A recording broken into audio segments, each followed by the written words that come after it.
Good afternoon. It's Wednesday, the 14th of September 2016, just after 1 o'clock. Welcome to UK Column News. I'm your host, Brian Gerrish. With me in the studio, Mike Robinson. And we will be joined by David Ellis from Strategic Defence Initiatives to cover material pertaining to defence. Well, we're still here despite the heat wave that was forecast. I don't think we got it, Brian. I don't think we got it, no. But apparently there was a danger to the country. But it hasn't materialised, so we're not quite sure where that came from. We're pleased to say it's a nice day here in Plymouth, and I've got quite a few reports across the country for blue sky. Blue sky thinking leads us to the Prime Minister, I think. Indeed, because she was having a telephone conversation with Angela Merkel yesterday, and a Downing Street spokesman has said apparently that Chancellor Merkel called the Prime Minister earlier yesterday to update her on plans for the meeting of the 27 EU member states in Bratislava on Friday. They would not be discussing Brexit, however. So what did Theresa May have to say? Well, she told Angela Merkel that Britain will continue to support EU free trade negotiations, including TTIP, while we remain full members of the EU, which by all accounts is going to be forever.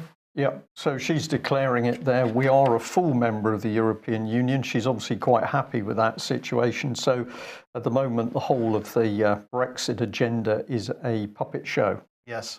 And another puppet show, as in, I don't know, a sooty or something, because this is just getting ridiculous. HS2, back in the news today for a couple of reasons. First of all, because they have launched a number of public consultations around phase 2 of the project, which is around crew, and so they've published some dates for people to come to meetings and discuss the situation. But at the end of the day, what this is about is the Public Accounts Committee, who have criticised the whole project, saying that it needs a realistic timetable, that the Public Accounts Committee is still in the dark, they say. This is Meg Hillier, who's the chairperson of the Public Accounts Committee, and they're saying that they're not convinced that the first phase of the £56 billion project will open at the end of 2026 as planned. Now, Brian, David, this is 120 miles of high-speed rail that we're talking about here. 120 miles. I just wanted to remind everybody once again that China has just finished the opening of, 12,000 miles of high-speed rail. And in the next 10 years, in fact, by the day that 120 miles of high-speed rail in Britain opens, China will have opened another 13,000 miles of high-speed rail. So Britain builds 120 miles, 119 miles, China 12,000. In the 1840s, Brian, we built 8,000 miles. In that decade of the 1840s, we built 8,000 miles of of railways in Britain, when railways were absolutely the highest technology available at the time. And yet today we can't, we're told. This is a continuation of the same old scam that the British are rubbish at engineering, and we shouldn't be looking at engineering or technology to develop the country because we're just crap at it, apparently. Well, I believe this is all part of the attack by the British government on the British nation. The aim is to completely rubbish this nation. You're right, of course, with the amount of railways built, but we also built huge stretches of railway in India, for example, and some aspects of the Cornish light railways associated with the mines found in the depths of the jungle in South America. So this is a complete and utter lie by the government, but it follows close down of everything that we are known for. So the shipbuilding industry gone, the aircraft industry largely dismantled, car industry dismantled. This is not a result of the loss of the will in the nation. This is the result of government policy to close these things down. Absolutely. A perfect example of it, Brian, is the rather disgusting Titanic exhibition in Belfast, which is all about people's deaths. It's all about dying. It's all about failure. Never mind the 100 years of successful shipbuilding that took place in Harland and Wolff in Belfast. Let's just focus on the one disaster. Right. And it's you mentioned the BBC earlier because, of course, they're key drivers in this. And this morning, John Humphreys absolutely lambasting HS2 as being too expensive, too difficult, just too difficult for us poor British to get on and build. And of course, the BBC ran the Tomorrow's World program for many years, really promoting the idea of science and technology. But they, at the same time, they sort of had this Mickey take out of it. There was this underlying thread. Before we hand over for some comment from David on this, I'll just add that isn't it remarkable that as you drive around UK at the moment, every single stretch of motorway in utter chaos. What's the cause of that? Well, of course, is road charging apparatus is what's going in. It's nothing to do with intelligent motorways. This is the infrastructure to charge people to go on the motorways. This work has cost billions. Nobody knows how many billions. It's never been fully debated in Parliament. So we can waste all this money on the motorways, but we can't build a simple section of high-speed rail link. David, we're feeling particularly cold and cynical today as we watch this nation attacked by yet another government. Well, you're certainly not cynical or cold. You're red hot and on the money. I couldn't agree more, guys. We've seen this. Come back, Dr. Beeching, all is forgiven. What are the principal factors here? We're dealing with prime drivers and engineering, which is being kicked to death and strangled to death successively for, 60, 70 years now. The Hitachi S2 line will principally be about Hitachi engineering and a huge amounts of money being flowed to Hitachi. So why are we doing that? What's the key thing here? I believe that it's timing. And you're quite right, Mike. A lot of fuss over 120 miles of railway line. What actually is at the root of the fuss? And I believe the fuss is about the further stripping out of principal industry in Birmingham and surrounding area, what's left in Coventry. And I think that the two have to scissor. That we'll see the HS2, the Hitachi High-Speed 2 come in as the stripping out of what's left of the principal industry left in Birmingham, and the two will have to coincide. There's some sort of dealing going on in there in Whitehall. It's all a bit murky. I spoke to a professor who was at high level with the company in question, and was saying that there was a lot of dealing going on, and I can relate to that because when I met the European boss of Ford many years ago, he stated to me openly that he would have shut every single Ford car plant in this country given the choice, but he couldn't because Ford globally wanted the political support from the people at the time of the Iraq War. So you can see the kind of master dealing that goes on. But yes, Brian, you're absolutely correct. Once again, British industry and British engineering, British jobs, British families, getting the short end, and an indictment upon the failure of successive governments, and this interface that we see with our MPs is just absolutely abysmal. Yeah, it's a lot of people still can't grasp the reality that the nation is being attacked by its own government, but it doesn't matter whether, of course, it's Labour or there's Lib Dems in there or it's Conservatives. It is their agenda. They are anti-British, and this is becoming ever easier to see. And Nick Clegg, I believe, has now crawled out of his hole somewhere to start now talking about Brexit, which we're going to get on to. Now, David, you asked for just brief comment on this Telegraph today, which is saying that Mr. Juncker is, he's going to have a State of the Union address, and he's saying we need to get our act together in the EU because there's going to be a problem. Mike, you've got more on this. What's this gentleman got to say? Well, he gave the State of the Union address this morning, and he began by saying the next 12 months are decisive if we want to reunite our union. And he highlighted a number. Well, let's see. He said it only works when we're all pulling in the same direction. Apparently, EU institutions, national governments, and national parliaments alike. And we have to show again that this is possible in a selected number of areas where common solutions are most urgent. And the main subjects that he was covering were free movement. He said, we Europeans can never accept Polish workers being harassed, beaten up, or even murdered on the streets of Harlow. This is a lie, but anyway, let's go on. The free movement of workers is as much a common European value as our fight against discrimination and racism. He talked about the death penalty, he talked about trade, he talked about data protection, he talked about the posting of workers. Workers should get the same pay for the same work in the same place. Europe is not the Wild West, but a social market economy, he said. Talked about competition, talked about the steel industry. We already have 37 anti-dumping and anti-subsidy measures in place to protect our steel industry from unfair competition.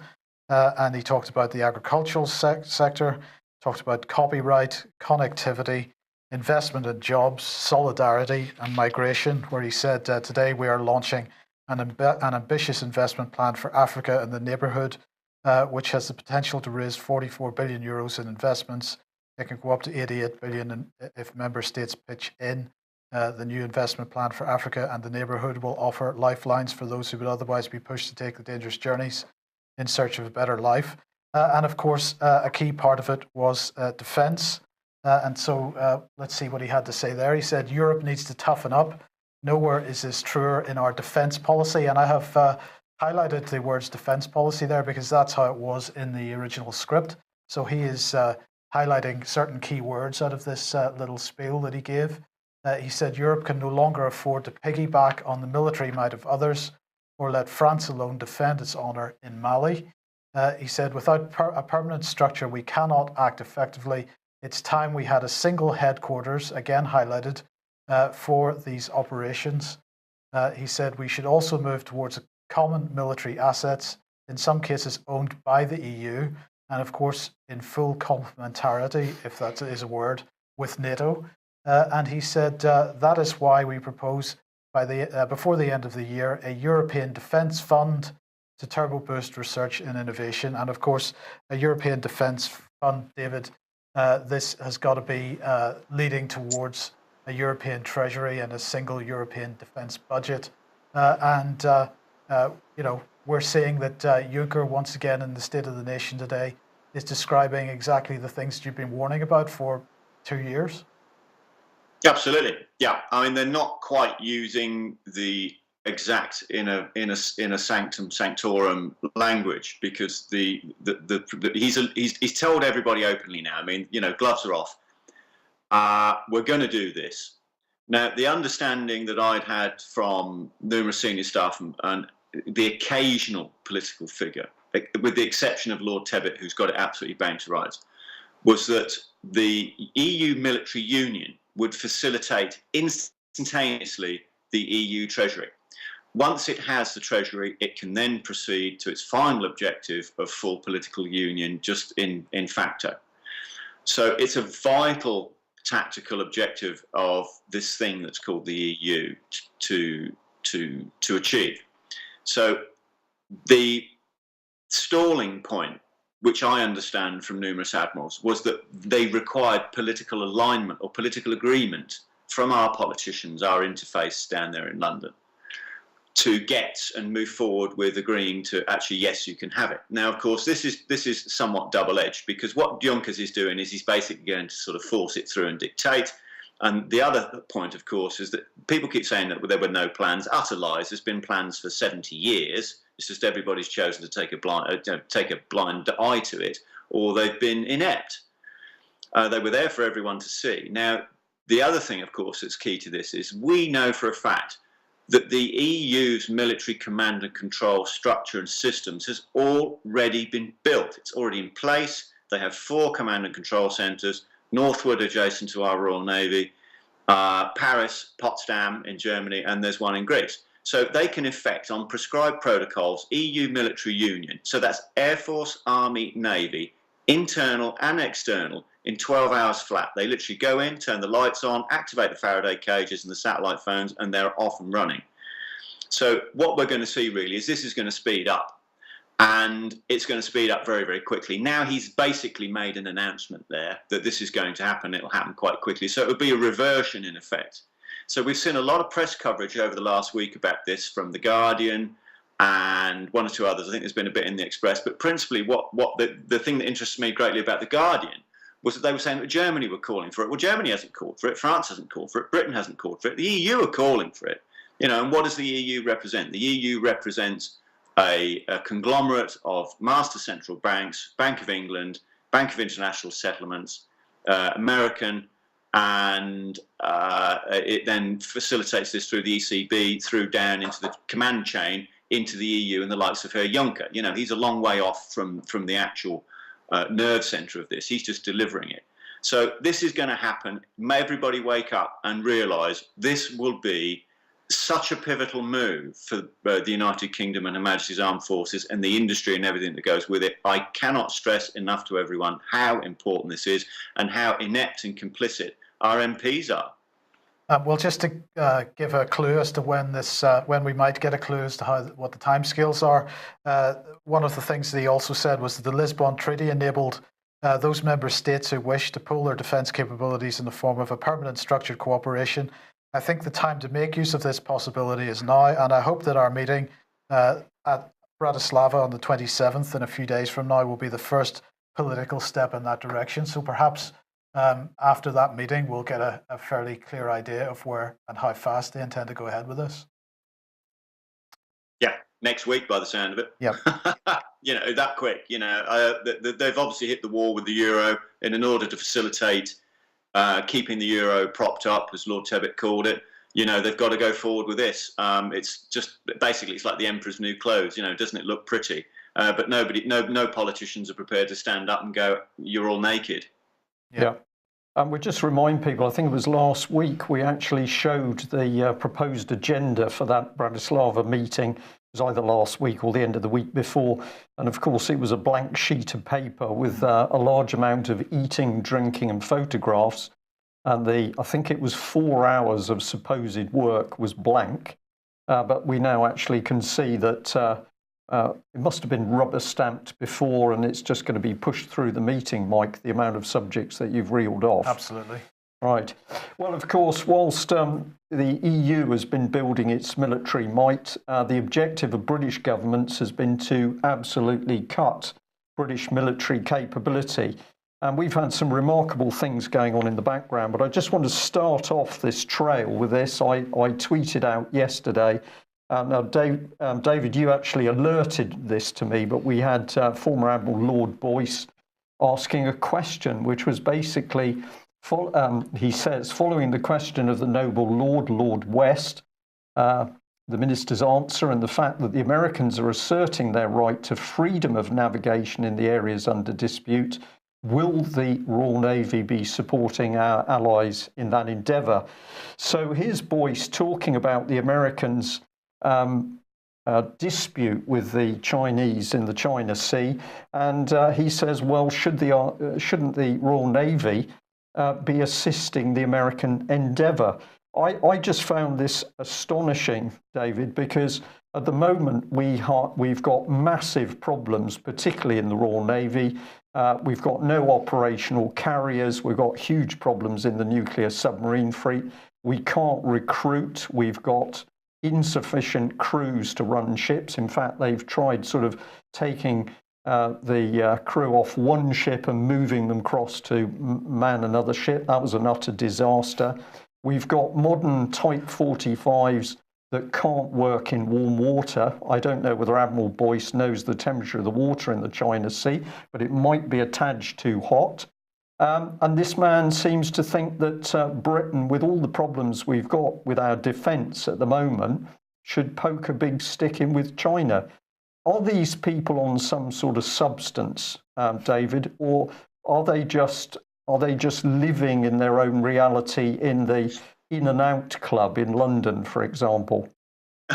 Well, I think in terms of substance in the Lords, crikey. Well, the substance that we need basically is we need more of the likes of Norman Tebbit, where he's prepared to pull his Jesus Christ switch and restart the engines on his Bristol Britannia, don't we? This is it is a nonsense, because we're seeing an overlap here with this China thing. The Americans have pushed flat tops into China some months ago, and they're pressing up that end of the world. So we're seeing a bit of a pincer move, really, aren't we? Let's look at it, stand back and look at it from sort of, a bigger perspective. We're seeing a lot of EU alignment now these comments from West and Boyce, or I don't know whether like it's some sort of double act, like the two Ronnies, like the two admirals or something or other here, because this pincer movement here and all this overlapping stuff in the press, these comments in the Lords, you know, US pushing flat tops into China. We're now seeing this saber rattling raised to a huge degree with Russia. We're seeing Juncker's now talking about, I want my EU military union. I mean, it may well be colloquially known in the mainstream as EU army, but it isn't. It's military union, army, navy and air force. I suspect what's going to happen here is these comments from Boyce are alluding to, are we going to support with the Royal Navy EU NAVFOR in this EU Navy, in this endeavour out in the China Sea? And if that's the case, along with this other destroyer that went out to Libya, you know, we're suspecting actually that the EU Navy is now calling the shots, not the Royal Navy. So this is all sort of converging, isn't it? You know, so will it be a dog and pony show? Will Theresa May politically align and agree to it? Because if she does, there isn't a Brexit. I can assure everyone. If we don't have control of our own military independently and our own industry independently, we will not Brexit. There will be no Brexit. It'll be, even if they say there is, it'll be a sham, because we will be so intertwined with what they're doing. You know, we won't know whether we're drill punched or bored. Well, David, thank you for that. We've chosen a few images here just to focus people on what sort of things senior officers have been talking about. I find some of these comments by retired senior officers, well, it verges between unbelievable to the most incredible arrogance. These are the people who've been in post while they have watched and remained silent as defence cut after defence cut has come in. Where are we now? We're at the state where this nation cannot defend itself in any sustained war scenario, whether it's a few miles away in Europe. So, sorry, if we can just pop that one back up. We've got the Telegraph here. Our defence cuts leave us looking feeble in the eyes of the world. The term appeasing our enemies is used. This article by Admiral Nigel Essenhigh, it was June 2015. But this is a ridiculous language. We are talking about the destruction of our armed forces to the stage that they can't operate properly. Here we've got Admiral Essenhigh. I've covered his face, unfortunately, but the Admiral on the left is Boyce. So we've already mentioned this man. He leaves the Navy. He's now Warden of the Cinque Ports. I'm not quite sure what that achieves. But here we've got the comment from these two. Britain must be able to show its enemies that it will not be coerced into submission through military weakness when diplomacy fails in the future, like in the 1930s. Now, that's a pretty serious comment, but neither of these two men back that up with any real substance and counter to the political agenda. The UK, again, rightly places reliance on collective security, this time through its contributions to the UN and NATO, but as then does so while steadily weakening its own defence posture. Successive reductions have also seriously undermined our critical defence relationship with the United States. I think it's significant that they mention UN and NATO. Well, UN will say NATO. Absolutely no mention, of course, of this insidious joint effort with the European Union. And we've got the French military freely operating in Britain at the moment. Are these people, I'm going to say it again, are they in their own reality? Do they believe their own rhetoric, or are they simply ignorant of the political agenda? Well, they're just not using the right language, are they? You know,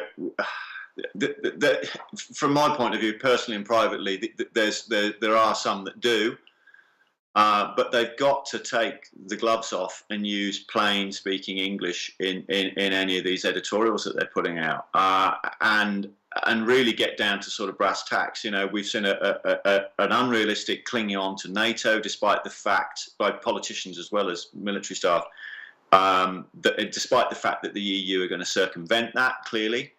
And you know, even if we were, I'm going to come back to the former head of the EU military staff, who's told me that, well, you know, we were just hoping that they'd invest in it properly. Yeah. So this is the kind of comments that we're getting, and some from the general in charge, the chief in charge of NATO, has sort of said, well, yeah, well, it doesn't really work like that, because who's calling the shots? Well, they might well invest in it properly, but from your point of view, you're only seeing one end of the spectrum. What's happening with the industry and the procurement capital budgets and the industry and everybody's jobs? You know, all we've seen in Britain for 50, 60 years is our industry disappearing. So what's the benefit? What's the point of this so-called EU, you know, thing? So, you know, they've got to start using the right language here. You know, the last ones that spoke out properly about the cuts, I mean, we tapered off really with Admiral Woodward in 2010 saying we couldn't defend the Channel, you know, a proper comment. What an indictment. I'm not really sure how these guys are either helping the situation, the Navy, or people's understanding here with these sorts of comments. I think we're seeing the old boy network at its worst. They've been given the honours, they're lords, they're sirs, they're dripping with gold braid, but actually they're in isolated bunkers wherever they're living out in the sticks. They think that politicians are honourable people, and of course what's really happening is treason. Let's just put these two up on screen here. We've got a reminder. These were some of the documents that were signed in order to link the British Army in with the French. And a while ago, we had those big joint operations on Salisbury Plain. So at the moment, Theresa May not commenting on the fact that the British military, as you say, David, locked in with the French in particular. And we're going to come back to this article from UK column. We stand absolutely alone in exposing the treason, how it was done with the help of the Franco-British Council behind closed doors of the ambassador in Paris. And then we've got David Cameron. He followed that along with his defence cuts. And here he is. He's saying that the review of 2010, which started the real destruction, is a step change in the way we protect this country's security interests. So no doubt about what David Cameron's job was. It was to reduce the scale of Britain's armed forces so that we had to lock into the European system. But on the subject of Cameron, I'm going to bring this on screen and ask what's going on here, because he's suddenly being slated by the Commons Foreign Affairs Committee. They've said by the summer of 2011, the limited intervention to protect civilians, they're talking about Libya, had drifted into an opportunist policy of regime change. That policy was not underpinned by a strategy to support and shape post-Gaddafi Libya. And here's the result: political and economic collapse, inter-militia and inter-tribal warfare, humanitarian and migrant crises, widespread human rights violations, the spread of Gaddafi regime weapons across the region, and the growth of Islamic State in North Africa. So the man who was cutting Britain's military to dangerous, treasonous levels is busy abroad creating wars. Mike, why the sudden attack on Mr. Cameron? It's almost like he's being labelled Blair. Yes, but he was being strongly defended by Theresa May in Prime Minister's questions today. What a wonderful public servant he was, and so on. So right. It's pretty unclear. Maybe it's pretty unclear what's driving this, but there seems to be some unhappiness from some circles about him. Okay, but how do we explain this conundrum that you risk the country by cutting your own defence capability? You then hop overseas, whether it's Afghanistan or Iraq, Libya or Syria, and you're creating. I mean, this is. Oh, well, what you're doing there is creating an enemy, which then you have made sure that the country is not equipped to deal with. That, of course, is creating a problem, which is going to cause. We're going to get back to the causing a reaction, and then they're going to provide some kind of solution to that. Perhaps the EU military is that solution. Okay, David, just a quick comment on that, and I want to bring in Mr. Putin, who's now back as the bad boy. Well, the comments from Cameron are completely correct. It was a step change. We've got what the step change was. It was a step change towards the EU military union, whether he knew it or not. That's the effect. By deed or effect. I'm not interested whether he did it by deed. The effect is nonetheless. We've got a shortening of our position, a lengthening of their position. It's as simple as that. Our losses were their gains, and it just facilitates the political argument. So all the other stuff that was the collateral thing over in Libya and Iraq was just a rerun of a previous recipe. This is a nonsense. It's so blatantly apparent now. All we need is the public to wake up a lot quicker than what they actually are as to what's really going on here and how this is being, and how the country's being manipulated. Right. Well, brilliant introduction, because via Putin, we're going to give people some good news. We're just reminded this one, of course, Putin a while ago, particularly by the BBC, was weaponizing migration. It was that nasty Mr. Putin that was causing all of the migration problem. NATO chief Vladimir Putin weaponizing refugee crisis to break Europe.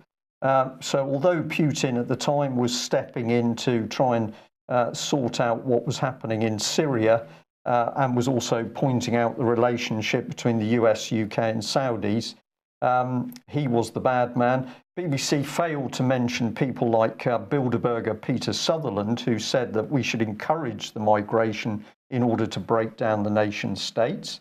It's the EU's really responsible. Now, we showed this some time ago, but let's think of it now. What's this new Eastern Outlook article got to say? Well, here it is. It's saying that the flood of uncontrolled war refugees from Syria, Libya, Tunisia and other Islamic countries is being orchestrated by a cabal of NATO-linked think tanks, which is rather different from Putin. But thank you very much to the person who sent us this through. Now, it's from we missed this originally, so we're going back a bit to August. But here was the headline: Russia's secret plan to destroy the EU and NATO. Putin funds a covert anti-West op across Europe. And on it goes. Should be able to bring this one up here. The findings in a report by the Wilfred Martin Centre for European Studies finally shed light on Russia's overt and covert operations deep inside the UK. And here it is, the bear in sheep's clothing. And I looked at that and I thought, I sent something here, Mike. Yeah. And what do we know about this little organisation? Well, if you look at the Mr. Martin himself, now deceased, but this is Adenauer Mark IV. This is all part of the origins of the European Union. And I had a look at the team that wrote the report, a group of, I can call them young lovelies. I'm in an age where I can do that, Mike. We've got a vet, done a bit of pharmaceuticals, a bit of journalism. We've got an ethics researcher who's done a bit of drugs.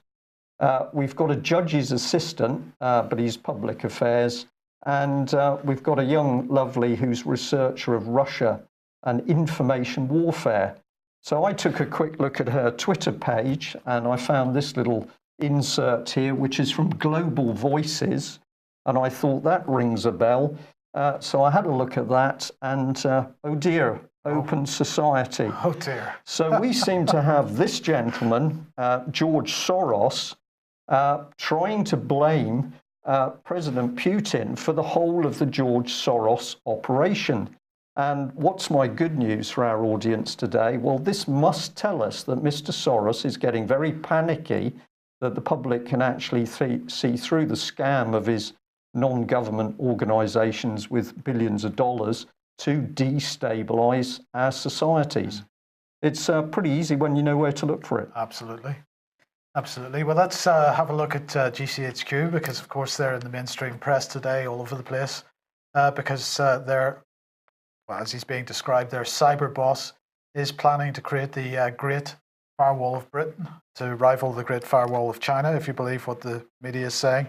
The Guardian article here saying that they're planning to create this Great Firewall. The proposal was made at a conference in Washington by the Director General of Cyber at GCHQ, Kieran Martin, who's the head of the National Cyber Security Centre.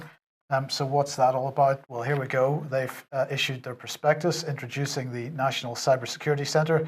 It says, his introduction says, the internet is an increasingly intrinsic part of our lives. The UK's digital economy is strong. with companies of all sizes and sectors using online opportunities to increase their reach and productivity. In government, we are increasingly enabling the public to access services online, cutting costs and making it easier to interact with the state. In short, the world is a more open and connected place. So cybersecurity is increasingly important too. As the 2015 National Security Strategy set out, cyber is a tier 1 threat to the UK's national and economic security. Well, that's all well and good, but at the same time, it's a little unfortunate because unfortunately, the National Audit Office today has also highlighted the fact that in the last 12 months, government has suffered 9,000 data breaches. Oh, I can't imagine that. It's a real shame.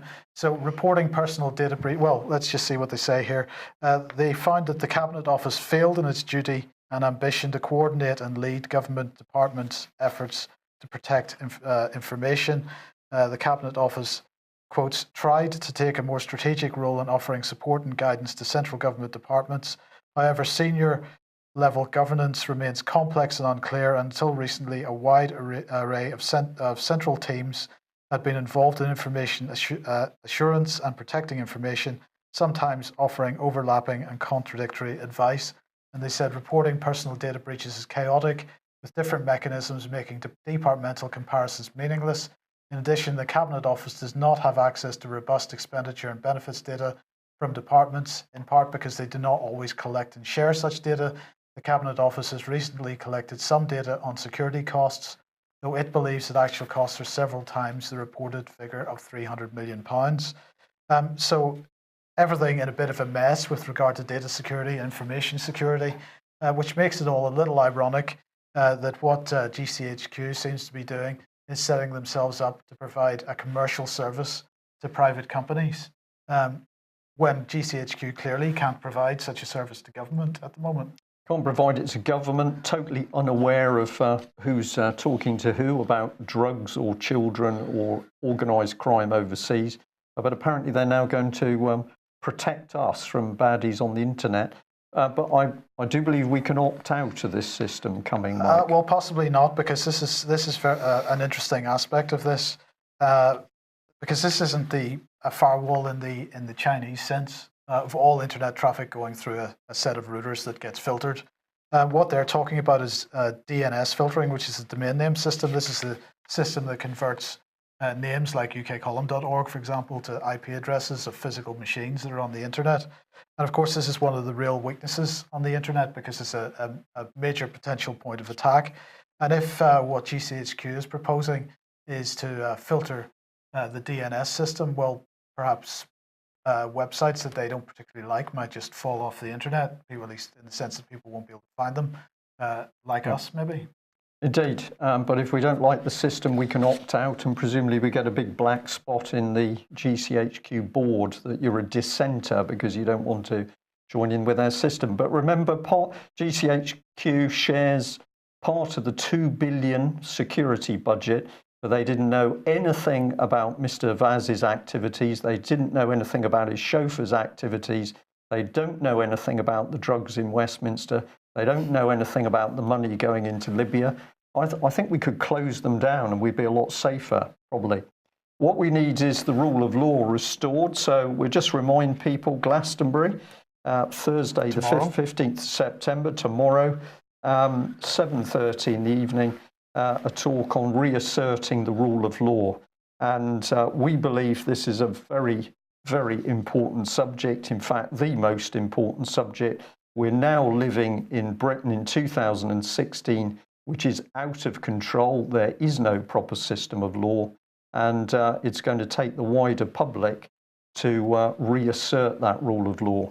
But more nasty stuff coming in on the subject of our court system, Mike. Well, this is information security once again. It has a connection to the last points. This is the Common Platform Programme, which, of course, we've been hinting at this for quite some time because we've been covering Lord Brian Levison's coverage of how they are going to turn the court system into an electronic court system. And the government has announced that they are now opening a survey, giving certain people the opportunity to help design what they're describing as secure ways of accessing and sharing information with regard to criminal prosecutions.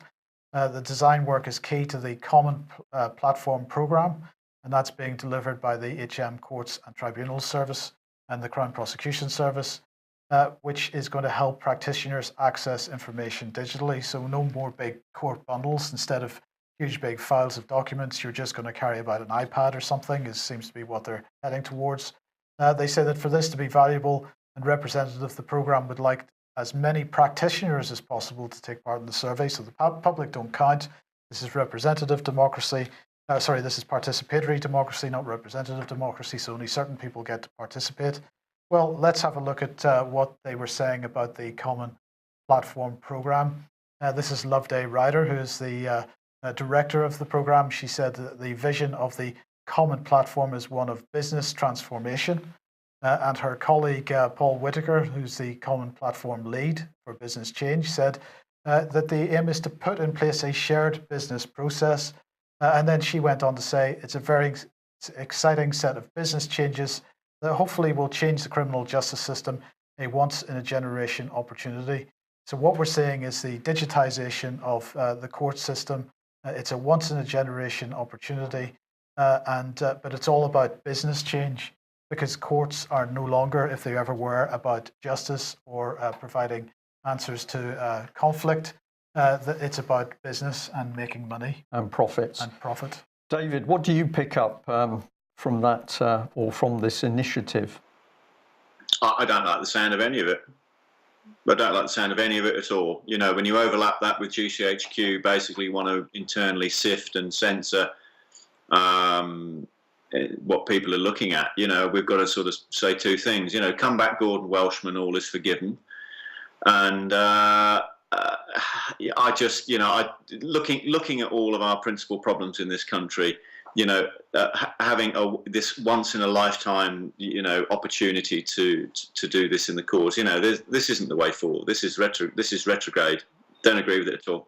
Well, David, I can tell you more about what's happening in the courts at the moment. A lot of this has come out of the woodwork as a result of our trying to help Melanie Shaw. But essentially, we're now seeing the close down of courts.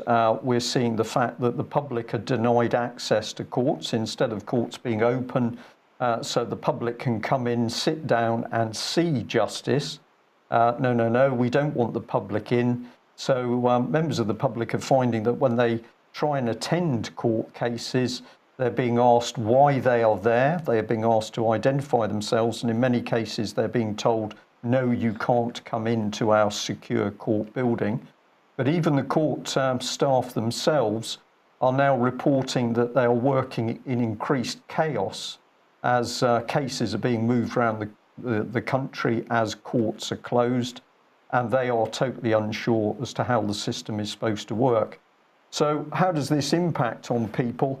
Well, if we bring in Melanie Shaw, the very brave whistleblower from Beechwood Children's Home, this lady's crime has been to speak out about her own abuse and that of hundreds of other children. She has said and consistently maintained that children were murdered at Beechwood and in other children's homes. She has an excellent memory. We can now say she's now 16 weeks into Foston Hall, Uttoxeter prison. She's been on remand. Nobody of her close associates and lay legal advisors can get near her. She's had no visit. She's been in segregation. And from 2 brief phone calls, she said that she's been threatened by prison staff. That includes staff in riot gear coming into her cell and threatening rape. And I have to say to our audience today that in making these statements, Melanie has been totally measured. She has not appeared in court. She's only been allowed to appear via a video link. And she has to endure a court-imposed legal team who she's tried to sack at least once. And that imposed legal team has prevented any contact from the lay legal advisors that Melanie wants to help defend her. Now, she is due to appear in Peterborough Court on Friday. We don't know the time. She will appear by video link, but there is a court case. We understand this is for sentencing, We're not aware of what the crime is at the moment, but it looks as though the intent is to get Melanie Shaw locked up in prison again, if not through into some form of psychiatric institute. And why are they so keen on silencing her? Because she has a very, very accurate memory. And of course, she is one of several people who now maintain that a senior political figure was involved in the abuse of children around Beechwood and other Nottingham children's homes, including in the transfer of children to Dolphin Square in London by Sunshine Variety Club minibuses. So silence there with a court system. Is there justice, Mike? I think we are seeing common law as thrown out the door. This is Stalinist, what we're seeing at the moment. Absolutely. And of course, many people, Brian, ask what they can do. Well, a very simple thing to do. You've highlighted the fact that people are finding it increasingly difficult as members of the public to go and watch justice being done in courts. If we don't reassert our rights, if we don't reassert the rule of law and our rights, then we lose them because they're closing the gates by security. So you have the right to enter a court and watch the court cases going on. These things are supposed to happen in public. You might like to exercise that right once in a while as a small group of people.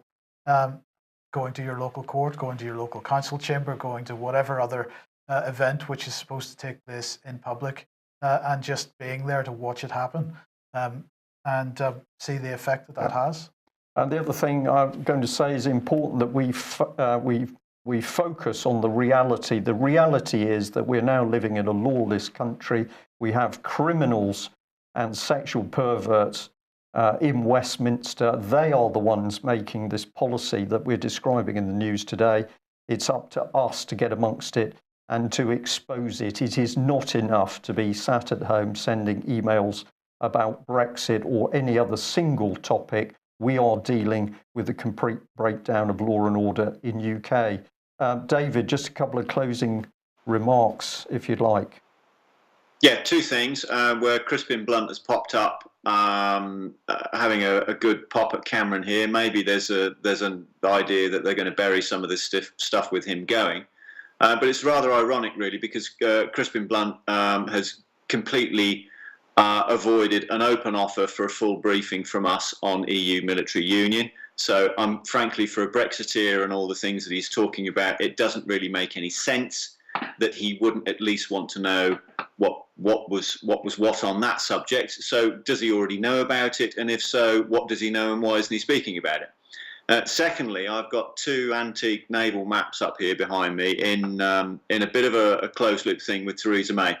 A couple of years ago, I saw her at a meeting, and she said that many years ago, the first Home Secretary that was female went out with Admiral Beatty, knocking doors and canvassing for votes, which is a rather interesting concept 100 years on, that you'd have politicians going out with admirals canvassing. But I've put these two maps up of Jutland just in terms of, we've really, everybody has got to get back to the sort of brass tacks here with this. And if you expect these people to do the right thing, you would be making a fundamental mistake because they're not. And how on earth we're all going to have to sort of come together and pull together on this. We're going to have to do it very quickly, and we're going to have to, I think, pretty much, I'm in agreement, get behind this concept of getting the rule of law back, because these people clearly have no idea or nor no regard. Yeah. Okay, David, thank you very much for joining us. I think the reality is unfolding very quickly. And we'll just say, isn't it wonderful that it would appear that Mr. Soros is getting very uncomfortable indeed, because some elements of the public are waking up. And of course, the internet is a key tool for that research. That brings us to the end of today's news. Don't forget Glastonbury tomorrow. Do attend if you can. And if you're not a signed up member of the UK column, a subscriber, please consider doing that. And if you can make a donation, we would appreciate it. We can only do what we do with your help and financial support. Thanks very much for joining us.